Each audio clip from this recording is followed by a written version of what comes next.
संगमनेर में शिव आर्मी किसान संगठन के नेतृत्व में किसानों ने गौ रक्षक के अत्याचार और मवेशी व्यापार बंदी के खिलाफ जोरदार आंदोलन किया।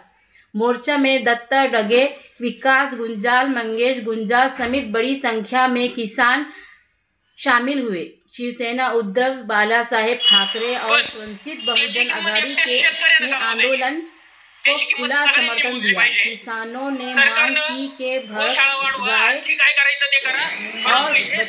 की देखभाल के लिए उन्हें 20,000 मासिक सहायता दी जाए, वरना राज्यव्यापी आंदोलन होगा। सरकार पैसे देतं म्हणजे सरकार काही दुसरीकडून देत नाही, शेतकऱ्यांना भरलेला टॅक्स पण त्याच्यात आहे। त्यामुळे शेतकरी सांभाळणार, पण एकटा शेतकरी का, आपण सगळे सांभाळू ना। आपल्या सगळ्यांचं प्रेम आहे ना गायीवर। यात पुढे जाताना आता हे झाली भूमिका, ही झाली सध्याची परिस्थिती। परंतु यातला पुढचा मुद्दा तुम्हाला मी सांगतो, सगळ्यात महत्त्वाचा तो मुद्दा सांगण्याच्या आधी मला एका शेतकऱ्याला स्टेजवर बोलायचंय। आळे फाट्यावरनं ते शेतकरी आज इथं आलेत। गणेश पाडेकर म्हणून शेतकरी आहेत का आता इथं? गणेश पाडेकर म्हणून शेतकरी आहेत। मी गणेश पाडेकरांना विनंती करतो की त्यांनी एकदा स्टेजवर यायचंय।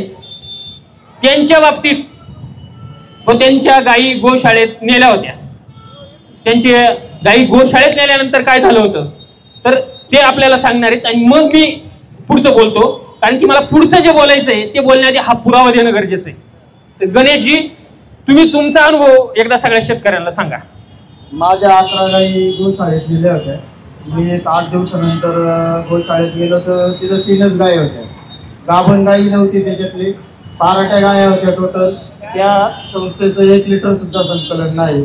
तिथं आमच्या भागातनं रोज 100, 150, 200 वासरं येतात। आमच्या इकडनं कमीत कमी 500 ते 1000 रुपयांनी हे गोरक्षक वासरं घेतात, इथं जमा करतात, गोशाळेला पैसे जमा करते नाही।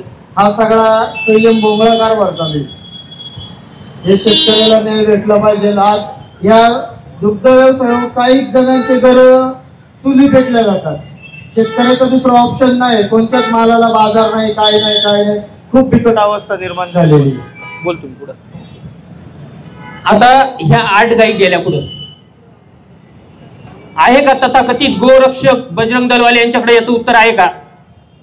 गोशाळेवाले यांच्याकडे याचं उत्तर आहे का? माणूस तिथं गेल्यानंतर त्या गायी नाहीत, हे एक उदाहरण झालं। प्रत्यक्ष माणूस समोर बोललाय, माझ्याकडे कागद आहेत, सुप्रीम कोर्टात निकाल लागले की त्या शेतकऱ्याचे जनावर परत करा, त्या व्यापाऱ्याचे जनावर परत करा, पण व्यापारी तिथे गेला, जनावर मिळाले नाहीत।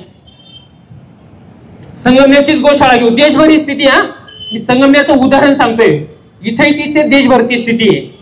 ह्या गोशाळेची क्षमता किती, इथं जनावर किती आहे?